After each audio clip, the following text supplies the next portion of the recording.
자, 이번 시간에도 교재 2장 프로그램 기획이라는 분야에서 여러분들과 같이 이해도를 높이는데 같이 학습을 해보도록 하겠습니다.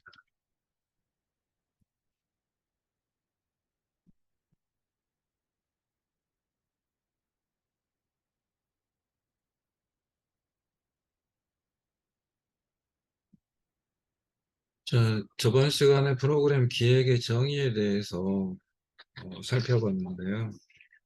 프로그램 기획이란 사회복지 분야에서 어떤 구체적인 행동을 실행함에 앞서서 그에 대한 일련의 계획을 수립해 나가는 과정이라고 우리가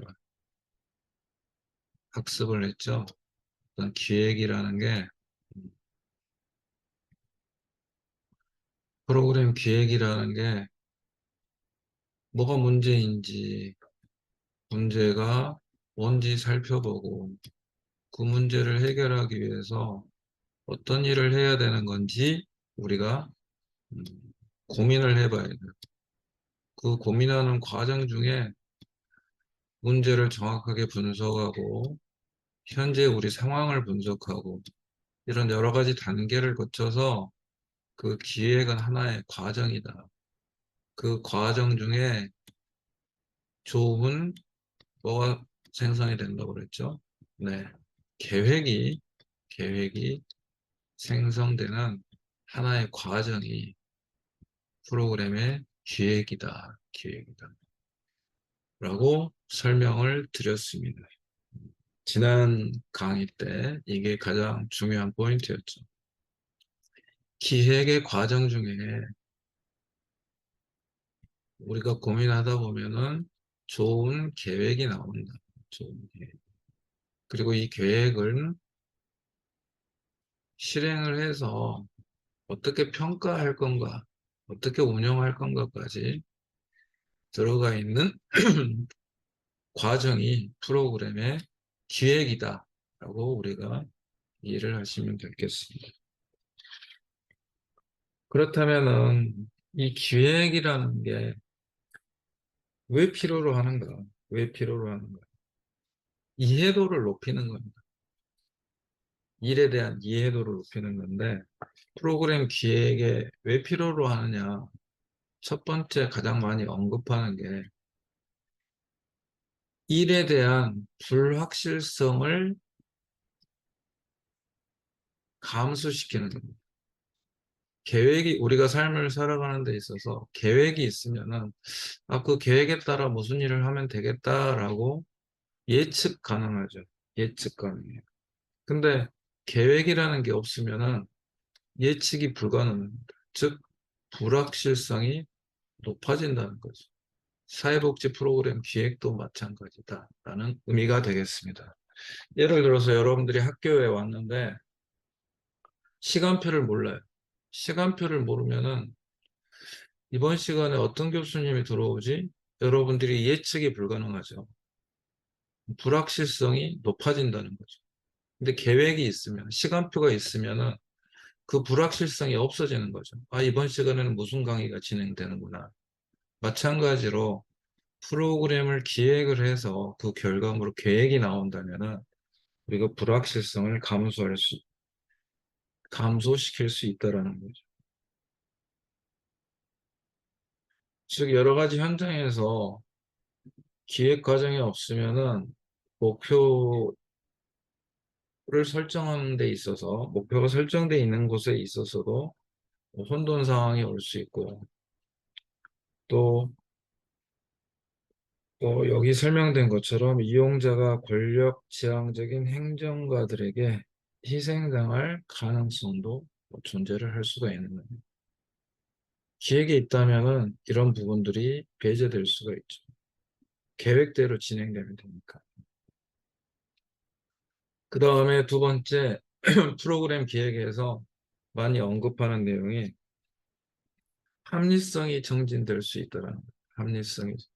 합리적이다. 프로그램 진행 기준에 기준을 마련을 통해서 프로그램의 정책 수행과 운영에 안전을 기할 수 있기 때문에 합리적으로 일이 진행이 될 수 있다라는.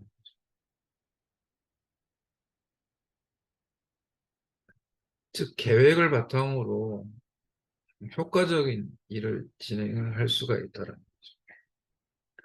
그 다음에 프로그램 기획의 필요성에서 자주 언급하는 게 효율성.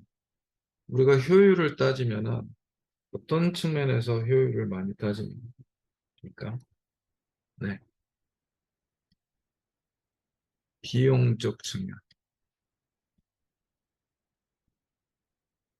또 하나 있어요. 네, 뭘 것 같아요? 네, 맞습니다. 시간. 비용이 단위 시간당 적게 들수록 더 효율적이죠. 그리고 시간도 한 시간에 할 수 있을 일을 두 시간 하면 비효율적이죠. 이 시간과 비용에 대한 효율성을 증진시킬 수가 있습니다. 어떤 의미에서? 좋은 계획이 나온다는 의미에서. 우리가 뭐가 문제인지, 그 문제의 확산 범위가 어떻게 되는지, 얼마나 시급한지, 다양한 연구 조사를 통해서 좋은 계획이 나온다면 효율성을 증진시킬 수 있는 중요한 계기가 된다. 이런 고민과 고뇌와 노력이 있다면 마찬가지로 효과도 더 높아질 것이다. 효과는 목표를 달성하는 데 있어서 조금 더 높은 목표가 달성이 될 수 있을 가능성이 높다라는 의미가 되겠습니다. 그 다음에 또 자주 언급되는 게 사회복지 조직이 이용자에게 또 사회의 인가를 받아서 정부와 개인의 기부금을 사용하고 있기 때문에 또 세금도 사용되기 때문에 사회복지 조직이 목표로 하는 서비스를 효과적이고 또 효율적으로 제공할 의무와 책임이 있죠. 그래서 책임을 잘 수행하기 위해서는 서비스에 대한 기획이 잘 구비가 되고 잘 만들어내야 된다라는 의미가 있습니다. 책임성 이행 측면에서도 우리가 기획이라는 과정을 잘 거쳐야 된다라는 의미가 되겠습니다. 그리고 프로그램 관련자들의 이해와 욕구 충족에 있어서도 프로그램 기획이 필요합니다. 프로그램 기획에서는 어떤 프로그램에 관련된 전문가, 이용자, 또 지역사회 관계 인사들이 다양하게 참여하게 되므로 이 구성원들이 프로그램에 적극적인 관심을 갖게 되고 프로그램 자체가 이용자의 요구에 맞게 개발, 적용될 가능성이 높아집니다. 프로그램 기획이라는 과정을 통해서요. 그리고 마지막으로 프로그램 기획에는 많은 조직 구성원이 참여할 수 있고 참여를 통하여 자신들이 조직에 기여하였고 자신들의 생각이 받아들여졌다고 여긴다면은 사회복지 실무자의 사기가 증진된다. 그런 측면에서 성취감이나 만족감도 증진된다라고 우리가 할 수가 있겠습니다. 이 사회복지 프로그램을 기획하는 필요성, 좋은 일들이 이렇게 많이 생긴다. 일에 대한 이해도가 높아지고 또 결과도 또 좋아질 가능성이 있기 때문에 프로그램 기획은 필수 요건이다라는 점이 되겠습니다.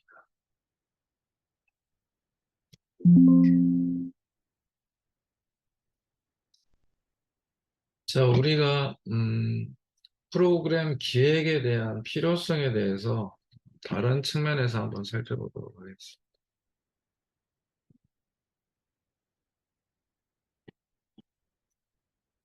요즘 인공지능 핫하죠. 그래서 제가 인공지능한테 물어봤어요. 사회복지 분야에서 기획의 필요성 10가지를 나열을 해봐라 라고 물어보니까 방금 얘기했던 내용과 마찬가지입니다. 목표 달성을 위한 전략을 수립할 수 있다. 그리고 예산 및 자원을 또 효율적으로 관리할 수 있다. 비용 측면에서 효율적이어야 되고 시간 측면에서 효율적이어야 된다라는 말씀을 드렸죠. 그리고 사회복지 프로그램에 참여하는 이해관계자와 소통 및 협력을 더 강화시킬 수가 있다. 그리고 서비스 제공 대상의 우선순위를 기획을 통해서 결정할 수 있다. 뭐가 더 중요한 거고, 너와 뭐 어떤 점이 더 효과적인지 대안을 마련해 낼 수 있다. 그리고 기획을 통해서 적극적인 문제 대응 전략을 마련할 수 있다. 그리고 지속 가능한 사회복지 서비스의 제공 위한 방안을 마련할 수 있다. 성과 평가 및 개선 방향을 제시할 수 있다. 피드백이 강화될 수 있다는 것. 역량 강화를 위한 교육 및 훈련 계획을 수립할 수가 있다. 우리가 일도 열심히 해야 되지만은 전문성을 강화하기 위한 노력도 해야 된다. 그리고 사회복지 정책 제안 및 개선을 위한 활동, 피드백이 강화돼야 된다. 한류가 강화돼야 된다. 그리고 일을 하다 보면은 갈등이 생길 수가 있는데 이 갈등 해결을 위한 대처 전략도 기획의 과정에서 수립할 수 있다는 측면이 있겠습니다. 이런 점들을 통해서 우리가 사회복지 분야에서 기획이 왜 필요하는지 한번 살펴볼 수 있었습니다.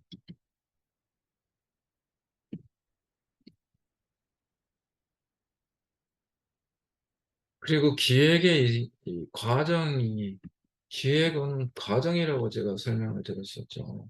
과정. 이 교재 맨 마지막 페이지에 나오는 그림인데요.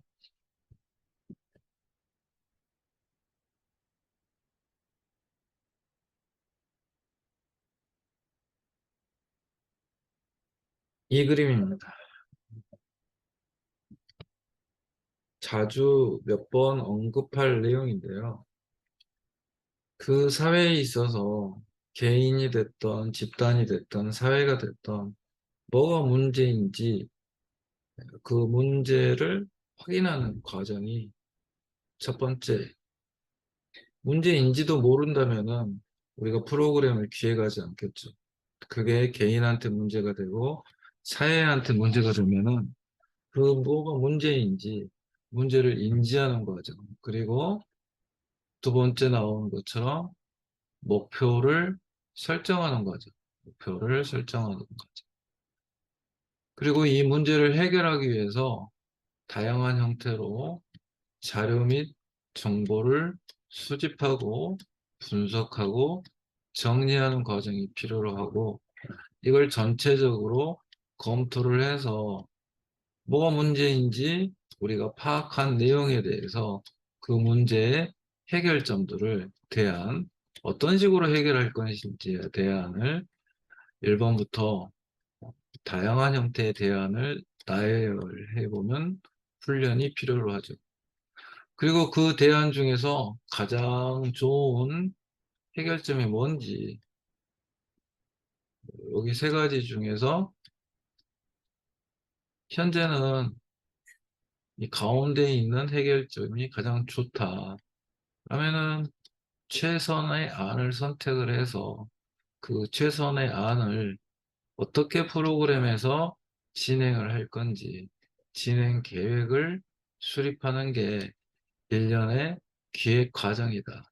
그래서 여기서만 끝나는 게 아니라 그걸 집행할 때 어떻게 집행을 할 거고 집행이 끝났을 때 이 프로그램이 잘 진행됐는지 안 되는지 어떻게 평가할 것인지 계획을 세우는 것이 이 전체적인 기획의 과정이다. 이 과정을 통해서 여기 보면은 계획이 수립되죠. 이 계획 안에 집행 계획뿐만 아니라 지금은 평가 계획 또 현장에서 굉장히 중요하게 생각합니다. 피드백, 환류. 환류란 우리가 평가를 통해서 잘된 점은 더 잘되게, 잘못된 점은 수정 보완할 수 있는 기회를 찾아내는 것입니다. 여러분들이 한 학기 동안 강의를 듣고 학습을 하다 보면은 중간고사, 기말고사 평가를 받죠. 평가를 받으면은 잘 이해한 것은 여러분들이 평가를 잘 받을 거고, 이해가 부족한 부분은 평가가 있어서 평가에 좀 잘못 받겠죠.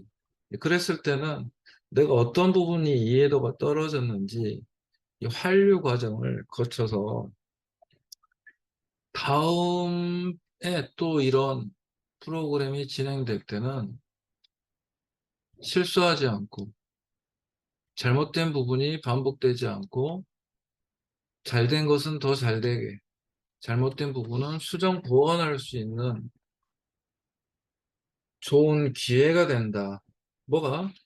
평가가. 평가. 그래서 이런 과정이 기획의 과정이다.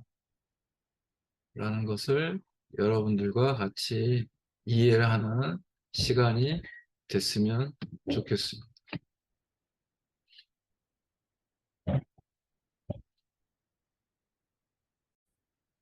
이번에는 사회복지 프로그램 개발을 위한 의사결정, 의사결정에 대해서 한번 생각해 보는 시간을 갖도록 하겠습니다. 뭔가를, 의사를 결정하려면은 그 결정하는 데 있어서 여러 가지 중에서 하나를 선택을 해야 되는 경우가 많이 있습니다. 예를 들어서 여러분들이 목포에서 서울을 간다라고 생각을 해보겠습니다.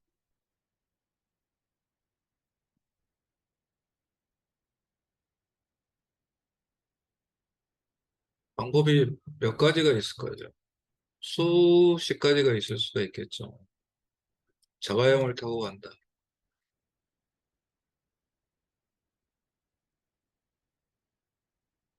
또 뭐 무슨 방법이 있겠어요? 목포에서 서울 갈 때, 네, 기차를 이용한다.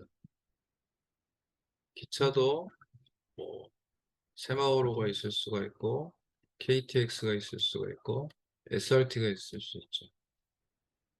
또 뭐가 있어요? 예, 비행기를 타고 간다.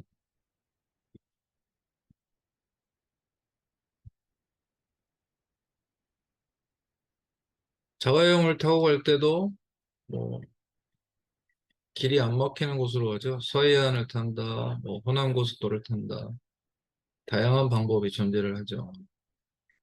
이런 방법들 하나하나를 대한 방법 중에 우리가 이거 말고도 다양한 형태의 방법이 있을 거예요.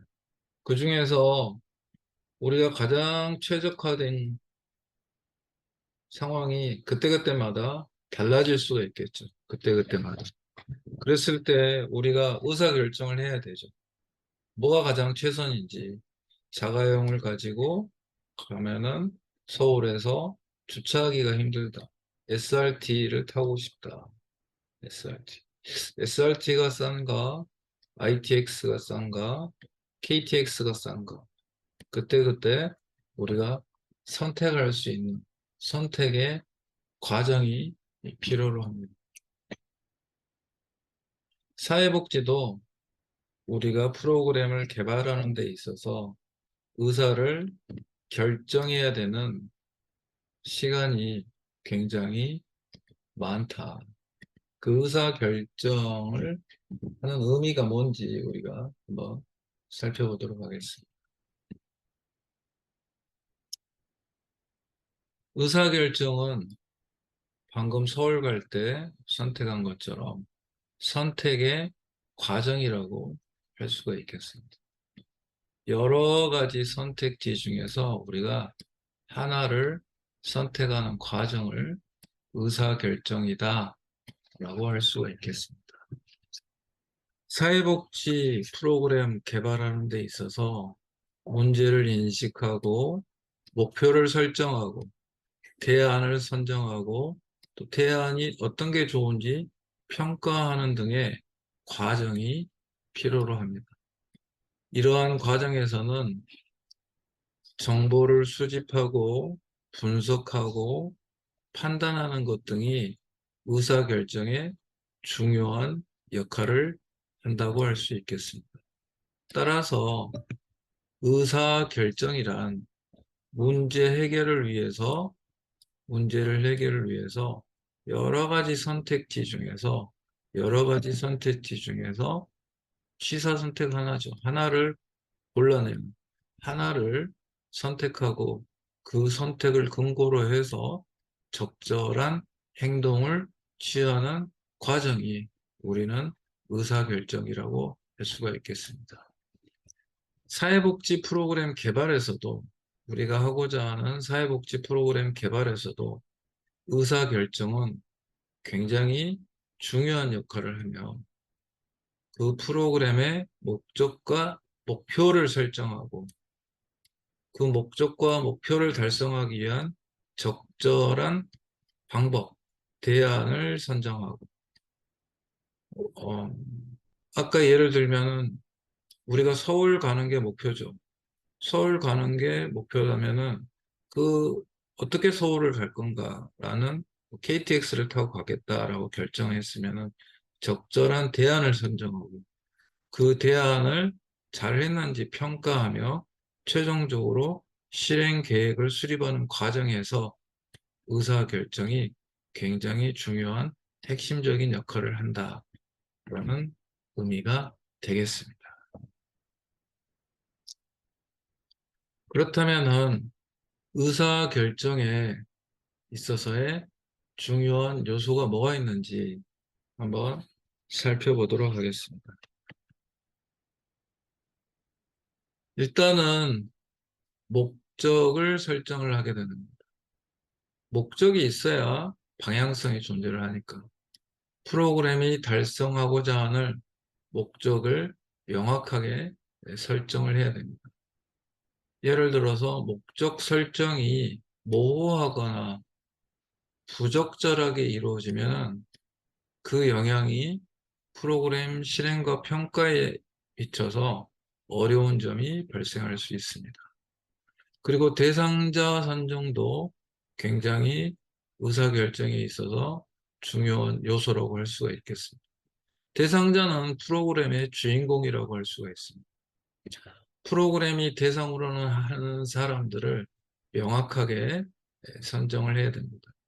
대상자의 특성에 맞는 프로그램을 개발하고 그래야 실행 후 효과를 측정하는 데 효과적일 수 있습니다. 그리고 다양한 대안이 있을 수가 있습니다. 프로그램 실행을 위한 여러 가지 대안을 검토해서 가장 적절한 대안을 선택해야 합니다. 이 대안 선정은 프로그램의 효과성을 결정하는데 굉장히 중요한 요소가 될 수가 있습니다. 그리고 의사결정하는 데 있어서 자원 확보도 굉장히 중요한 의미를 갖습니다.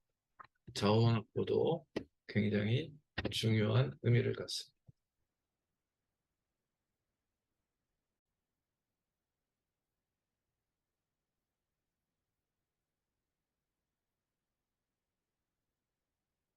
자, 의사결정하는 항목들이 목적 설정, 대상자 선정, 대안 선정, 자원 확보에 있어서도 의사결정이 필요로 하죠.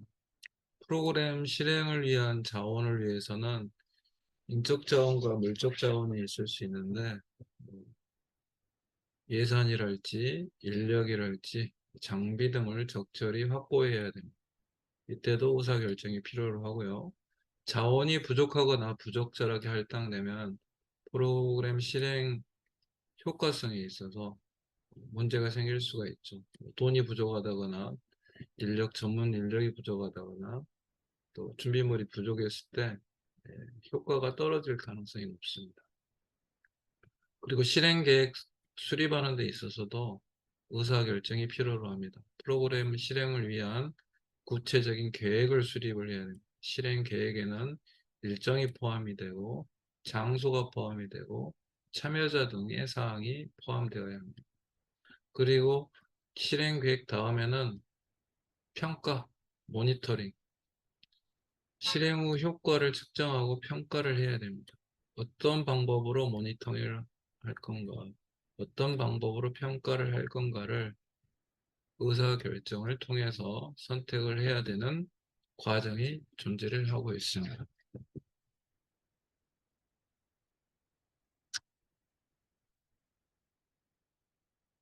의사결정을 위한 접근 방법에는 문제 파악을 하고 그 문제에 대해서 근원적인 연구를 하고 그리고 그 문제를 해결하기 위한 여러 가지 대안을 생각을 하고 대안을 모색하고 그리고 이 대안 중에 하나를 선택할 의사결정, 최종적으로 채택할 대안을 선정하고 구체적인 실행 계획을 하고 그리고 나서 실행을 하고 나서 이 실행한 결과를 가지고 성과 평가를 해야 됩니다. 평가 및 개선 단계를 거쳐서 우리가 의사결정에 대한 중요한 과정을 거치게 되는 거죠.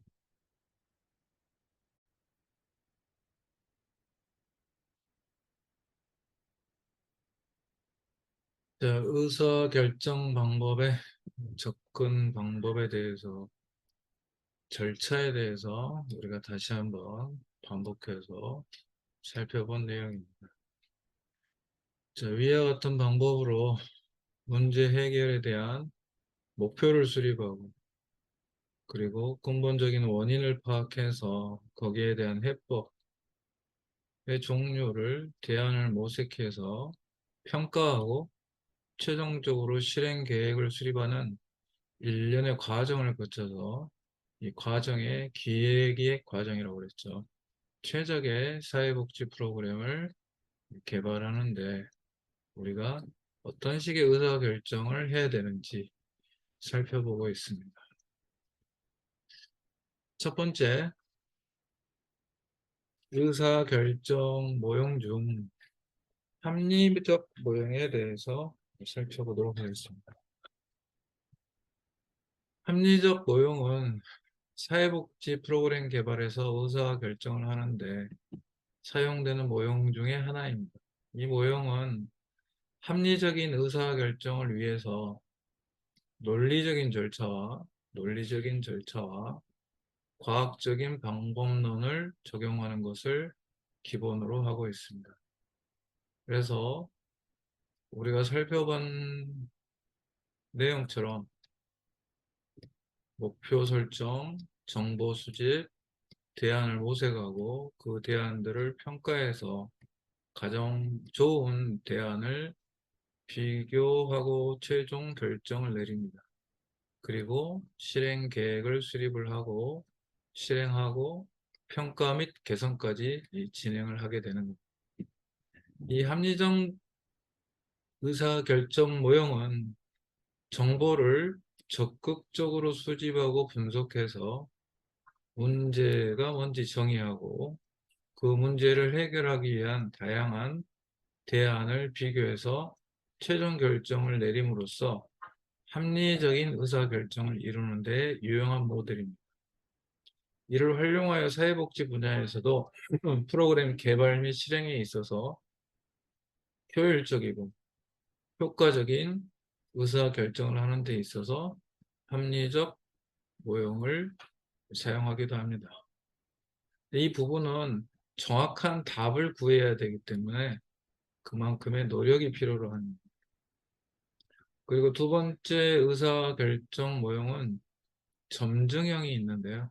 점증형 모형은 사회복지 프로그램 개발에 있어서 전체 시스템을 한 번에 개발하는 것이 아니라 소집단으로 나눠서 작은 부분부터 하나씩 하나씩 점진적으로 개발하는 방법이 점증 모형이 되겠습니다.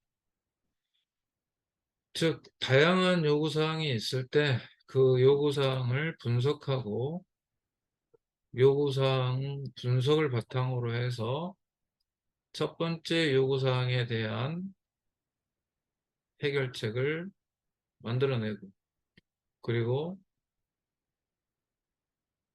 첫 번째 해결점에 대해서 문제점을 파악해서 수정을 하게 됩니다. 이게 완료가 되면은 그 다음 단계로 더 많은 단계의 해결책들을 추가를 하게 돼서 이게 해결이 되고 이게 해결이 되고 이게 해결이 돼서 전체가 해결이 되는 이런 방법이랄지, 아니면 이게 해결이 되고 이걸 포함해서 이게 해결이 되고 이게 해결이 돼서 전체적인 해결이 이루어질 수가 있는 겁니다. 그래서 점증 과정을 계속 추가하다 보면은 전체 시스템에 대한 문제점 및 해답을 검토, 수정하게 되는 겁니다.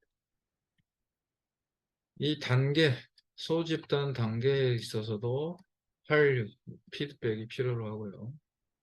그래서 전체 시스템을 한꺼번에 개발하는 것이 아니라 작은 부분부터 점진적으로 개발하는 방법이 점증적 의사결정 모형이다 라고 할 수가 있겠습니다. 이 점증 모형을 통해서 점진적으로 개발해 나가면서 더욱더 효과적인 프로그램이 가깝게, 이상에 가깝게 우리가 접근할 수 있다라는 측면이 되겠습니다. 세 번째 나오는 혼합 모형은 여러 가지 것을 말 그대로 믹스한다, 혼합한다 라는 의미가 되겠죠. 우리가 처음에 봤던 합리적 모형 또는 점증 모형을 결합하여 사용할 수도 있습니다. 문제 해결에 따라서 상황에 맞춰서 모형을 선택할 수 있습니다. 이런 유연성을 발휘하는 게 혼합 모형의 특징이라고 할 수가 있겠습니다. 다른 모형들의 장점을 결합하여 사용할 수 있기 때문에 보다 효과적인 의사결정을 할 수가 있습니다. 즉, 합리적 모형은 최적의 답을 찾아야 되기 때문에 시간과 경비가 많이 들 수가 있습니다. 점증 모형도 소단위 집단에 있어서의 해결점들이 점증하다 보면 시간이 많이 필요로 하겠죠. 즉, 초기 개발 비용을 줄이면서도 점진적인 개발을 통해 최종 프로그램을 완성할 수 있다는 게 이 혼합 모형의 장점이 되겠습니다. 다양한 상황에서도 유연하게 대처할 수 있다는 게 혼합 모형의 특징이 되겠습니다. 소개시켜 드릴 의사결정하는 모형 중에서 네 번째, 쓰레기통 모형이 있습니다. 의사결정을 하는 데 사용되는 모형 중에서 다양한 요인들이 복잡하게 얽혀 있어서 의사결정 과정이 매우 혼란스러울 때 사용하는 모형입니다. 이렇게 쭉 진행되는 선형이 아니라 여기 나온 것처럼 비선형적인 모형입니다. 비선형적이고 혼란스럽다는 가정에 기반합니다. 이는 의사결정이 여러 요인들의 상호작용으로 결정된다는 점이 되겠습니다. 첫 번째, 참여자들이 무질서.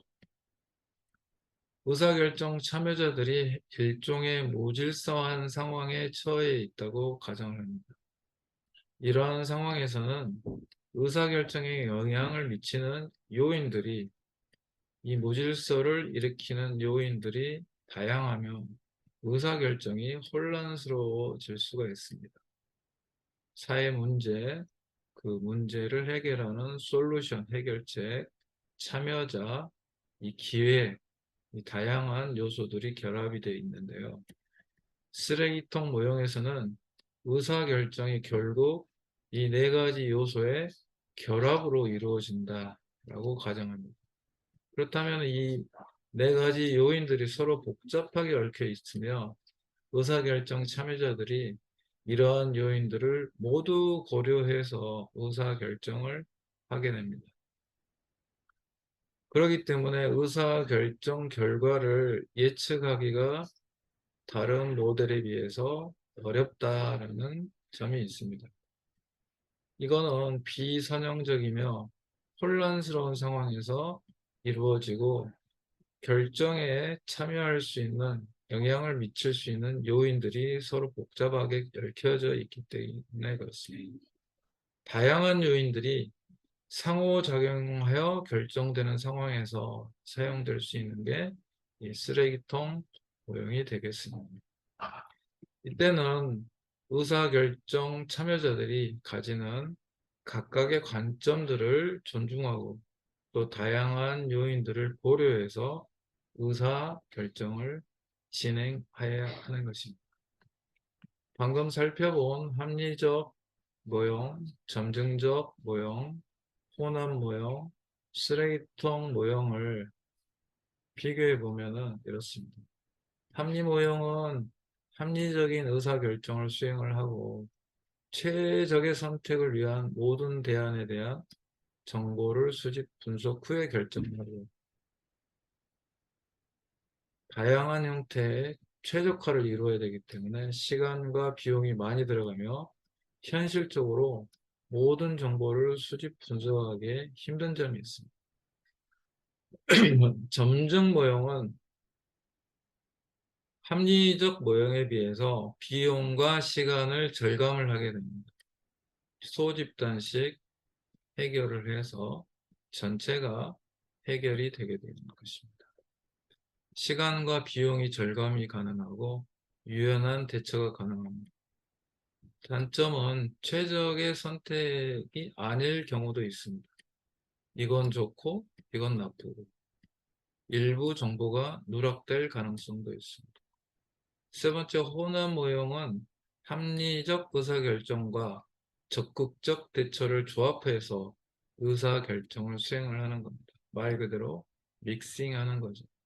일부 대안은 빠르게 평가하고 또 선택하고 일부 대안은 더 많은 정보를 수집 및 분석 후에 선택을 하는데 여기서 오류가 발생을 할 수가 있죠. 일부 대안에 대한 정보 부족일 가능성이 있을 수가 있고 의사결정 기준이 모호할 수도 있습니다. 그 다음에 네 번째, 쓰레기통 모형은 무질서한 문제, 솔루션, 의사결정자 시간이 혼재되어 있을 때 이런 무질서함이 되어 있을 때 의사결정이 이루어지지만 새로운 아이디어와 대안을 빠르게 받아들일 수 있다는 장점이 있고 의사결정 기준이 모호하고 무질서하며 최적의 선택이 아닐 가능성이 높다고 할 수가 있겠습니다. 이처럼 우리가 의사결정에 대한 네 가지 모형에 대해서 우리가 살펴보았습니다.